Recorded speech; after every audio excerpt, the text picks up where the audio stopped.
ยุดตัวข้าวคนเนี่ยข้าวยุดไปเลย ก็ใส่แน่ล่ะ เอาเฮียเอง ตอนแรกมันต้องเอา อ๋อยัง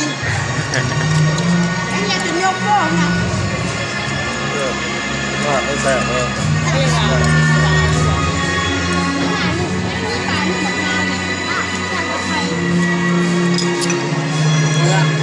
เฮียเข้าลาย อย่างนั้นต้องแต่